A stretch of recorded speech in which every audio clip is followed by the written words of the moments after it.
Hi, everyone. Thankful to have you here. Tuesday, the 16th, and a beautiful day in the neighborhood. Still below average temperature wise. Still some more of that to come.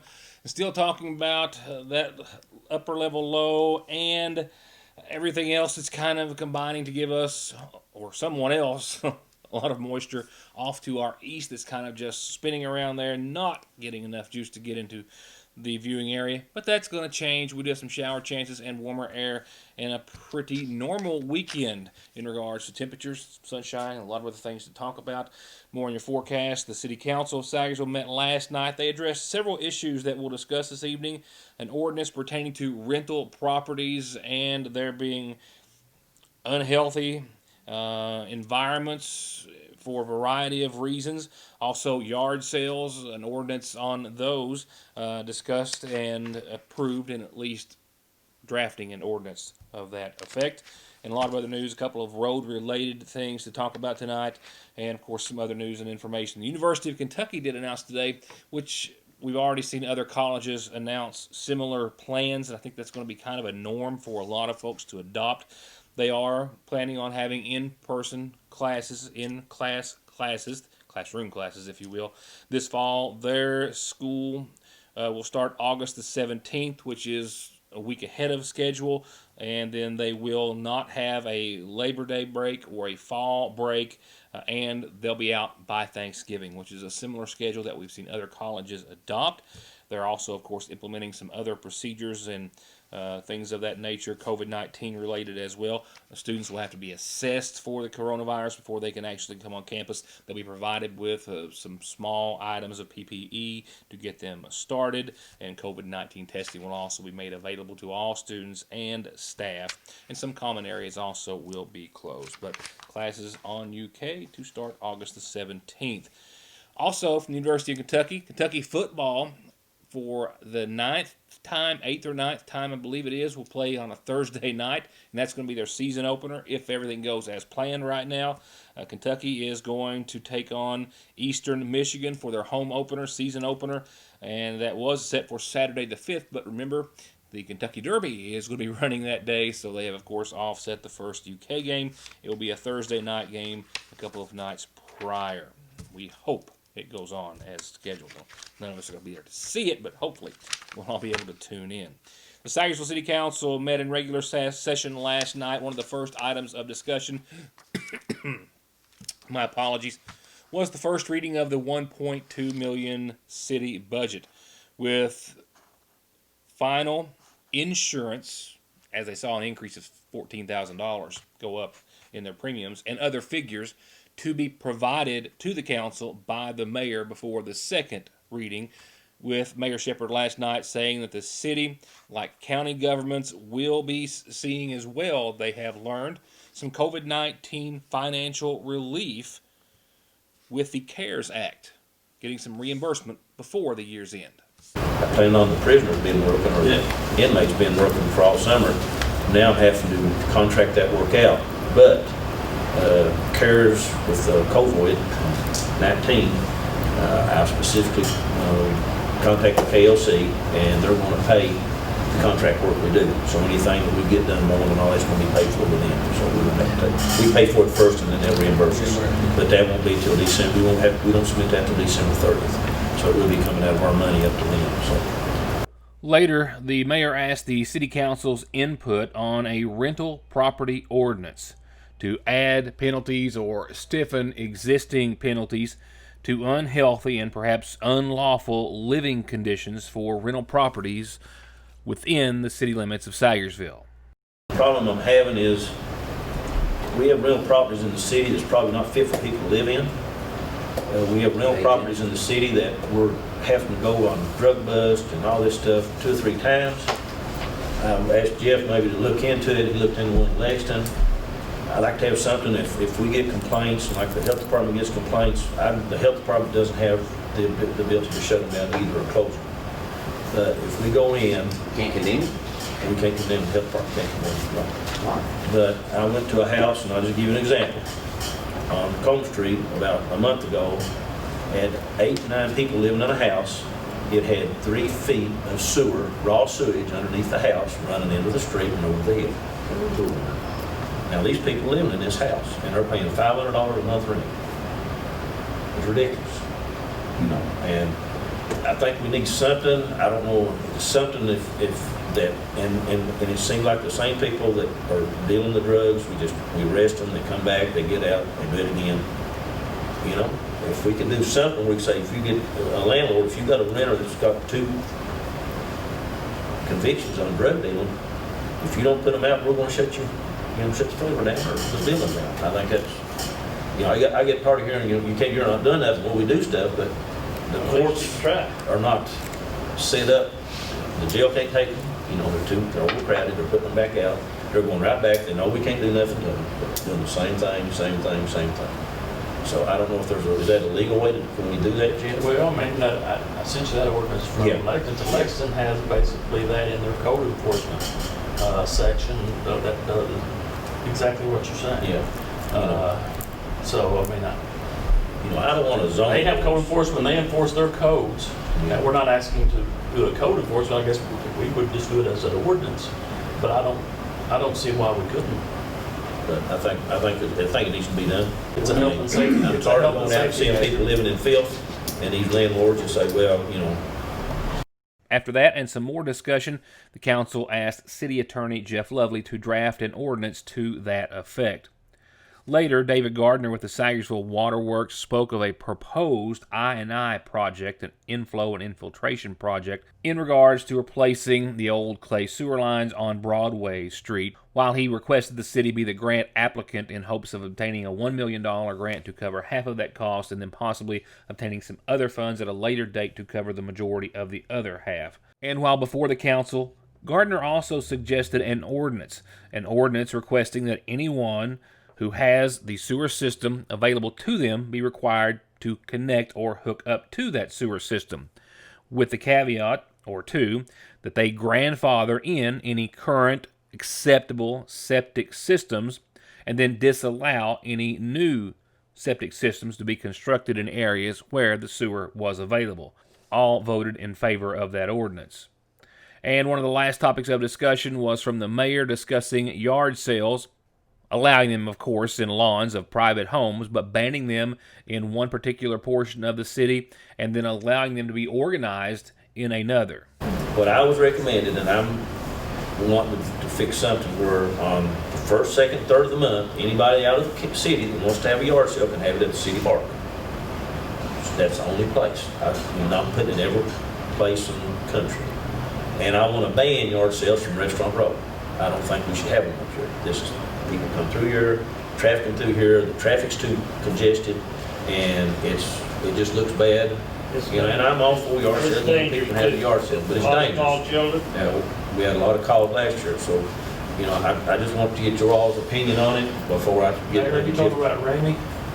No, I'm talking about the city park. No, well, the reason I say it, we just had a discussion about this, and we've got a rule that we've been voting on for a long time. There's no commercial activity other than. No, I'm talking about the city park across from the fire department.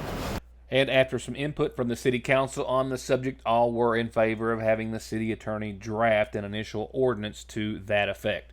In some other announcements, Mayor Shepherd announced that they'll be spraying for mosquitoes this week, and then reminded everyone about the unfortunate cancellation of Community Day and the majority of the 4th of July, with the fireworks still to be held on Saturday, July the 4th, with the mayor and council coming to the realization that the Heritage Day Festival would also have to be canceled as well. Heritage Days. I'm 99% they won't be happening. I just don't. I don't know what the governor's going to say, but I know some of the pageants. The Miss Kentucky canceled this year. They told Gingy that if she wanted to have just a local pageant sponsored by local people and have them use the Miss Kentucky name, but they wouldn't qualify for the Miss Kentucky pageant. It'd just be a pageant. And I know Tanika called wanting to see if they'd want to do one live streaming. And as far as I'm concerned, they can do the pageants wherever they want to, but I don't think we're going to put it on. I mean, I just don't. Especially down at the cabins where it's not enclosed and you can't control the crowd flow. I told Lincoln she could find her a gym or something. She wanted to live stream it. She could let who she wanted in, the parents. It's going to be hard to keep parents, grandparents, everybody wants to come in. Right. So I just, if it's canceled, it's just canceled, and they can go out on their own and do whatever they need to do. And my apologies, I do want to add for the audio there, that meeting being held in the McGoffin County Health Department conference room to allow for better social distancing, and the air conditioning system overpowered my camera's microphone. I spoke with our video tech, and should they have their next meeting there, we'll be able to have a workaround and some better, clearer audio for you. Again, my apologies. I'll be right back.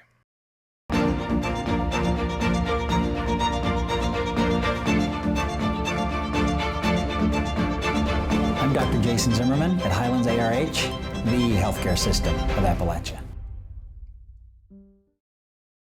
Come to Parkway Pharmacy in Sagersville and get your prescriptions filled, your over-the-counter medications, and immune system boosters, all from the safety and comfort of your own vehicle, either in their drive-thru or with their new curbside service. You can also call ahead or just download the MyGNP app, that's Good Neighbor Pharmacy, and refill and manage your prescriptions right from your device, helping you and yours stay healthy and safe.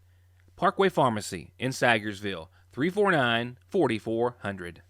All Pro understands that we are all just trying to make it through these most difficult of times, and they want you to know that they're here to help with any repairs or projects that you need done. Big or small, doesn't matter. They've got 0% financing for 18 months and long-term financing if you need it. If you need anything from a new gutter to a new house or a new garage, call All Pro Gutter Works and Construction, 349-9999. There is never a good time for a breakdown. They will happen, and your car at some point is going to need some repairs and maintenance. And Black Smoke Performance is open and here with professional, fast, safe service. And just in time for warm weather, they now have certified full air conditioning, diagnostics, and repair to keep you cool in whatever you drive. Black Smoke Performance, 349-8785. Appalachian Wireless, this is Bobby. How may I help you? I'm visiting my sister in Lomansville this weekend. Will I have service? Of course. We have several towers in Lawrence County. Appalachian Wireless, this is Megan. Where's my nearest store? I'm in Bright Shade. That would be our store in Manchester. Would you like the address? I just moved to Pineville. I'm sure you don't know where that is. Will I still have service? Yes, ma'am. That's down in southeastern Kentucky. We do service your area. When you call us, it's as easy as calling your friend or neighbor because we are you. We are Appalachian Wireless. I'm Hal Rogers, and I approve this message. He fights for the mountains, for life, and for our president. He's Congressman Hal Rogers. When the world seems shaky, you need steady, proven leadership that delivers. Relief for workers and small businesses, holding China accountable for what they did, getting our economy moving again, and fighting the opioid crisis. That's Congressman Hal Rogers. Pro-life, pro-Trump, and pro-Kentucky. There was a two-car crash earlier today in McGoffin County, which makes it the third I have reported in just the past 2 days. This two-car crash resulted in one individual, a driver of one of the vehicles, being taken to an area hospital by ambulance.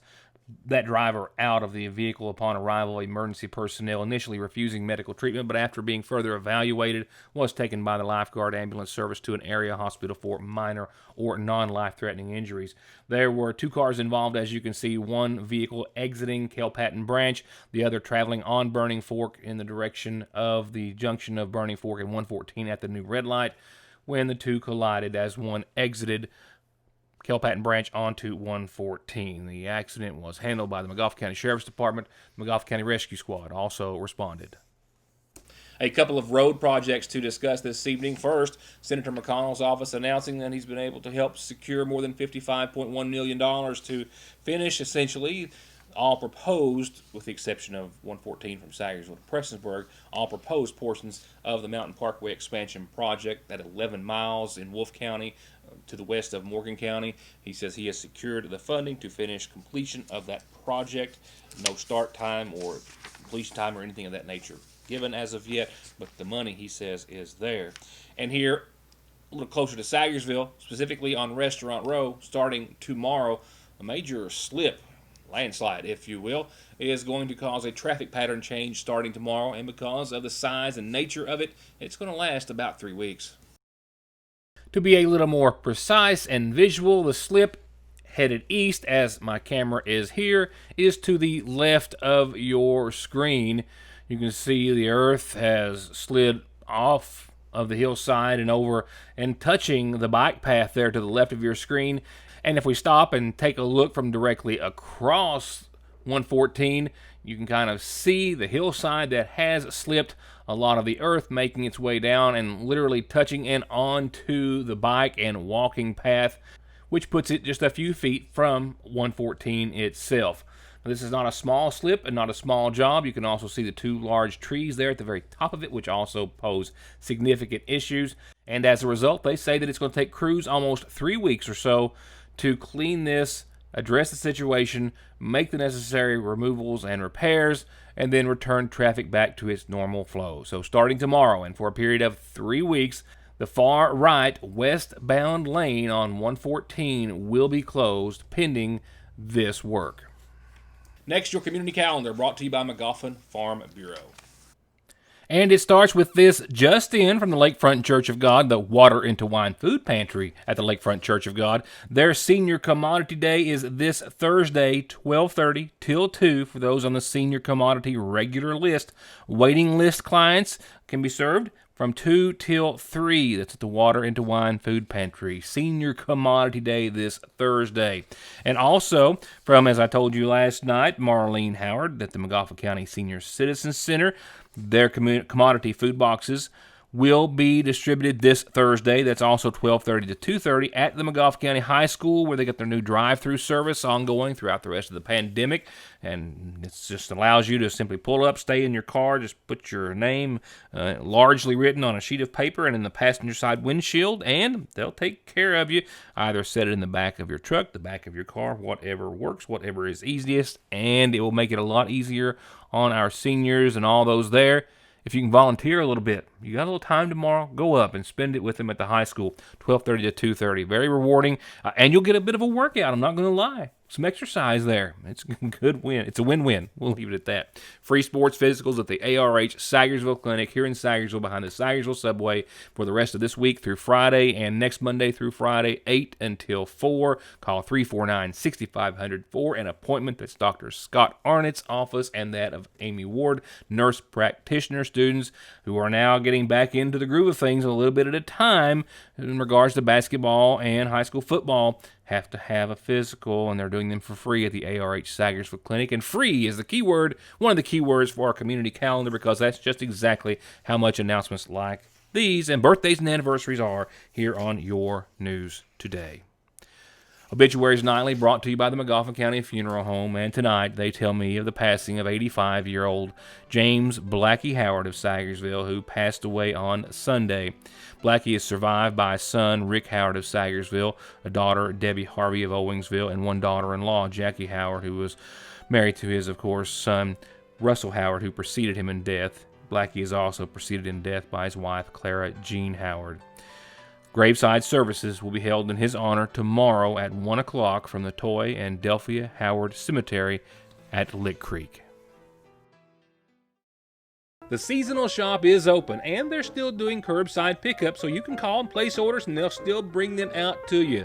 And inside, you'll find all new merchandise throughout the entire store, all new spring and summer women's clothing from Charlie Page and Mud Pie, accessories, jewelry, shoes, and bags too, casual outfits for everyday or special occasion outfits and dresses. And if you've been home a lot and really want to freshen up your decor, they have so much to choose from, and they're happy to give you any fresh ideas that you might need. And just in, a large selection of Simply Southern and Candleberry at Fraser's Prater Drugs seasonal shop in downtown Sagersville.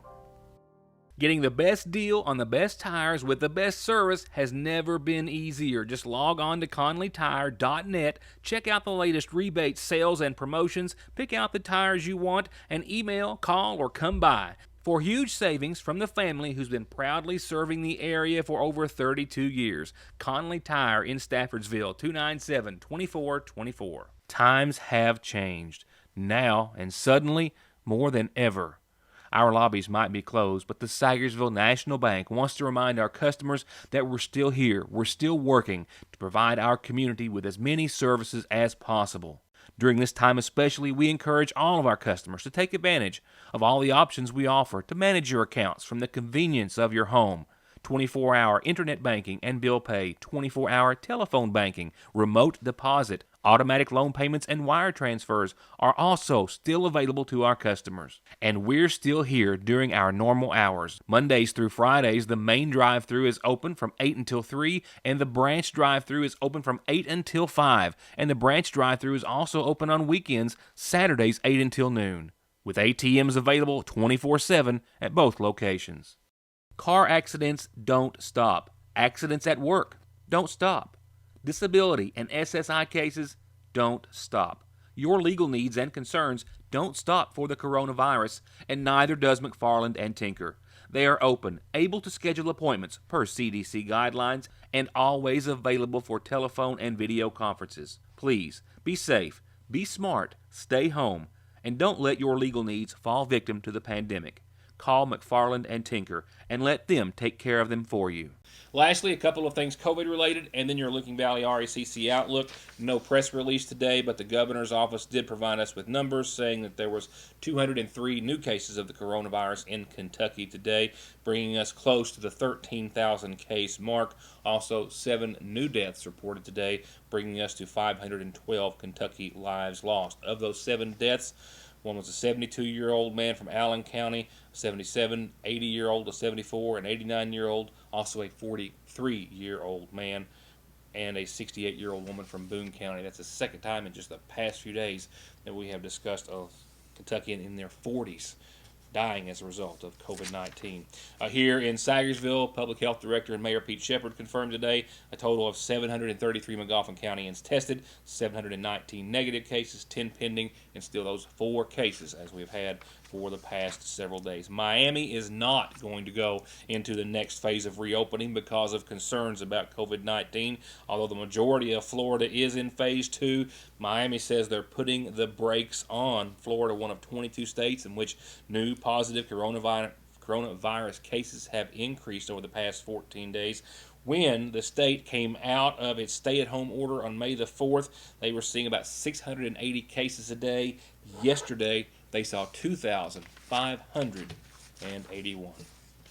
Well, as I referred to at the top of the program, we've got an upper level low. We've got some heat that's to our east. We've got heat to our west.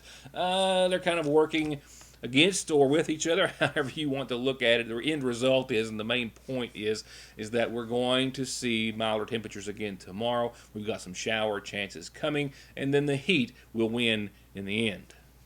So, as a result of that, looking through your Licking Valley outlook, a 54-degree low tonight, continued mostly cloudy skies and dry conditions with a light northeasterly wind, maybe anywhere between 0 to 6 miles per hour.